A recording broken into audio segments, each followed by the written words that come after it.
नमस्कार. टेस्ट आणि बेस्टमध्ये तुम्हा सर्वांचं स्वागत आहे. तर हेल्दी, टेस्टी मिक्स डाळीपासून आणि कडधान्यांपासून प्रीमिक्स कसं करायचं आणि घाई गडबडीमध्ये सकाळच्या नाश्त्यासाठी हेल्दी असा नाश्ता कसा तयार करायचं, चला तर मग आजच्या या रेसिपीला सुरुवात करूया.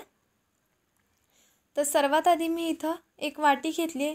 याच वाटीने मी इथं 2 वाटी तांदूळ घेतलेला आहे. जे रेग्युलर घरामध्ये असतं तेच तांदूळ मी इथं वापरत आहे. अर्धी वाटी मूग, त्याच्यानंतर अर्धी वाटी उडीद डाळ, अर्धी वाटी हरभरा डाळ. सर्व प्रमाण जे आहे ते एकाच वाटीच्या साहाय्याने घ्यायचं आहे. 2 वाटी मूग डाळ घेतलेली, तुम्हाला हवा असेल तर अर्धी वाटी घेतलं तरी चालेल. त्याच्यानंतर 2 वाटी तुरीची डाळ घेतली. या तुरीची डाळ जी आहे ते पूर्णपणे ऑप्शनल आहे. अर्धी वाटी यामध्ये मसूर डाळीचा वापर केला तरी चालेल किंवा हरभरा वगैरे जे अख्खा हरभरा असतो तो वापरला तरी चालेल. तर अशा प्रकारे आपण सर्व कडधान्य घेतलेले आहेत आणि हे स्वच्छ धुवून घेऊया. तर अशा प्रकारे स्वच्छ धुवून घेतलेले आहे. तर फक्त पाण्यातून काढायचं आहे आपल्याला, पूर्णपणे जास्त वेळ पाण्याखाली ठेवायचे नाही आहेत. त्याच्यानंतर एक नॅपकिन अंथरलं आहे आणि हे कडधान्य याच्यावर टाकून घेऊया. हे कडधान्य जे आहेत ते आपल्याला हवेला सुकवायचे आहेत, उन्हाला सुकवायचे नाही आहेत. तर या ठिकाणी आपण 2 वाटी तांदळाचा वापर केला आहे आणि बाकीचे डाळी जे आहेत ते अर्धी अर्धी वाटी तुमच्या आवडीनुसार घेऊ शकता. तर अशा प्रकारे आपले कडधान्य जे आहे ते आपण वाळवून घेणार आहोत. तर जवळपास एक 25 ते 30 मिनटं झालेले आहेत. बघू शकता आपले कडधान्य जे आहेत ते पूर्णपणे वाळलेले आहेत, याच्यातलं पाणी निघून गेलेलं आहे. तर हे सर्व जे आहे ते एका प्लेटमध्ये काढून घेते मी. तर अशा प्रकारे प्लेटमध्ये काढून घ्यायचे. त्याच्यानंतर इथं मी एक कढई ठेवलेली आहे गॅस चालू करून. तर कढई पूर्णपणे गरम होऊ द्यायचं आहे आणि गॅस बारीक करायचं आहे आणि थोडे थोडे आपण कडधान्य ॲड करून लालसर रंग येईपर्यंत याला भाजून घेणार आहोत. तर अशा प्रकारे भाजून घ्यायचं आहे. होता होईल तेवढं थोडंसं लालसर रंग येईपर्यंत भाजला तर याची टेस्ट चांगली येते आणि जास्त दिवस हा प्रीमिक्स जे आहे ते टिकू शकतो. तर अशा प्रकारे बघू शकता लालसर रंग येईपर्यंत मी हा डाळ तांदूळ जे काही आपले मिक्स डाळी आहेत ते भाजून घेतलेले आहेत. तर हे भाजण्यासाठी मला एक 5 ते 7 मिनटं लागलेले आहेत. त्याच्यानंतर राहिलेले पण आपले डाळ तांदूळ आहेत तेही भाजून ठेवायचं आहे. पण तुम्ही एकदा भाजल्यानंतर याचे जेव्हा पाहिजे तेव्हा तुम्ही नाश्त्यासाठी इडली, द्वाशी, आप्पे जे काही नाश्ता असेल ते बनवू शकता. तर अशा प्रकारे हे पण भाजून घेतलेले आहेत. तर हे जे आपले कडधान्य आहेत किंवा डाळी आहेत, मिक्स डाळी, हे पूर्णपणे आता थंड होऊ द्यायचं आहे. थंड झाल्यानंतरच आपण आता हे मिक्सरला बारीक करून घेणार आहोत. तर याची पूड जी आहे ती पूर्णपणे बारीक करायचं आहे. होता होईल तेवढं याचं बारीक पीठ करून घ्यायचं आहे. तर अशा प्रकारे मी बारीक करून घेतलेलं आहे. बघू शकता शक्य होईल तेवढी आपल्याला बारीक पावडर करून घ्यायची आहे याला. तर हे साईडला ठेवूया. तर याच प्रकारे मी सर्व पीठ बारीक करून घेतलं आहे, बघू शकता.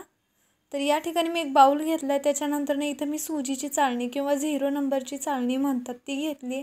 थोडं थोडं पीठ ॲड करूया आणि हे चाळून घेऊया, जेणे काही थोडंसं जे काही जाडसरपणा असतो डाळीमधला तो राहिला तरी आपण एकदा मिक्सरला बारीक करून घेऊया. तर अशा प्रकारे मी इथं चाळून घेतलं आहे आणि थोडंसं जाडसरपणा होता तेही राहिलेलं मिक्सरला बारीक करून घेतलेलं आहे. तर अशा प्रकारे आपलं परफेक्ट असं प्रीमिक्स तयार आहे, इन्स्टंट असं. बघू शकता जेव्हा पाहिजे तेव्हा तुम्ही यूज करू शकता घाई गडबडीमध्ये सकाळी नाश्त्यासाठी. तर हे स्टोअर करण्यासाठी मी इथं अशा प्रकारची भरणी आहे. तर ती बंद राहते जास्त वेळ, त्याच्यासाठी मी अशा प्रकारच्या भरणीचा वापर केलेला आहे. तर हे प्रीमिक्स काढून घेऊया.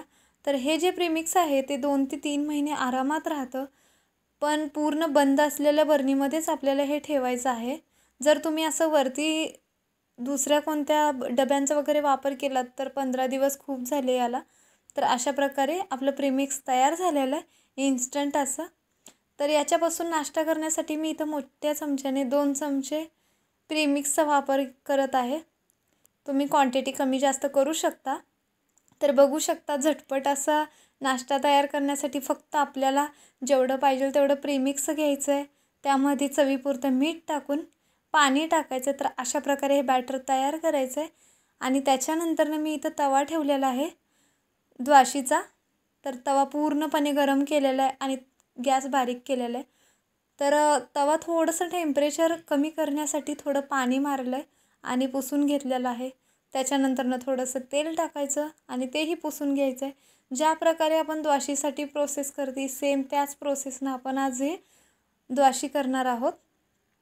तर या ठिकाणी आपलं जे बॅटर आहे तुम्ही साईज याची कमी जास्त करू शकता. तर मी 2 चमचे बॅटर घेतलेलं आहे आणि ते हलक्या हाताने पसरवून घ्यायचं आहे.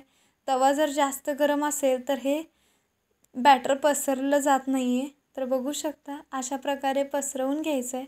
तर माझ्या व्हिडिओचे जे काही साहित्य वगैरे लागतं ते मी डिस्क्रिप्शन बॉक्समध्ये देत आहे, ते नक्की बघा. तर अशा प्रकारे वरून थोडंसं तेल लावून घ्यायचं आहे आणि गॅस जो आहे तो इथं मी मीडियमवरती केला आहे आणि आपल्याला सर्व साईडने लालसर रंग येईपर्यंत आपल्याला हा द्वाशी जो आहे तो भाजून घ्यायचा आहे. तर इकडे तिकडे थोडंसं फिरवून आपल्याला तवा हे द्वाशी कुरकुरीत असं आपल्याला भाजून घ्यायचं आहे. बघू शकता एक जवळपास 2 ते 3 मिनटं आरामात लागतात हे द्वाशी होण्यासाठी. तर आपला जे द्वाशी आहे ते तयार झालेले बघू शकता. लालसर असा रंग आलेला आहे.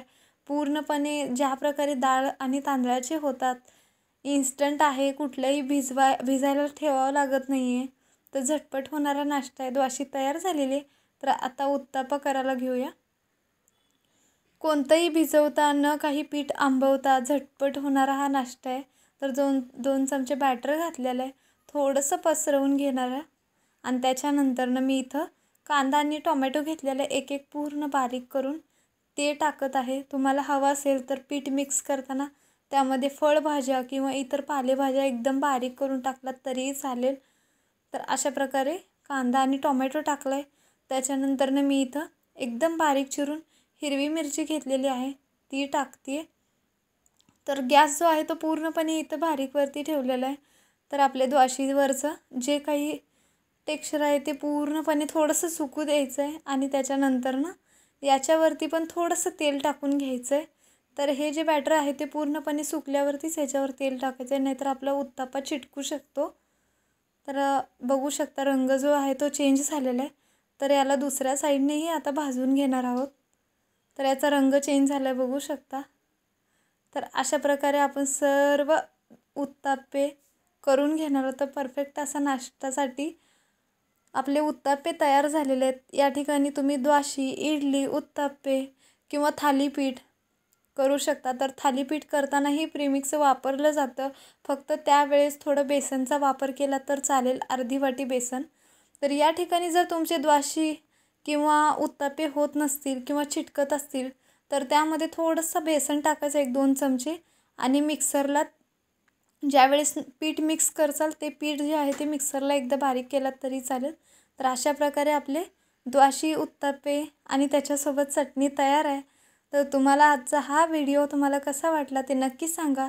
माझे जर व्हिडिओ आवडत असतील तर चॅनलला लाईक, शेअर, सबस्क्राईब करा. धन्यवाद.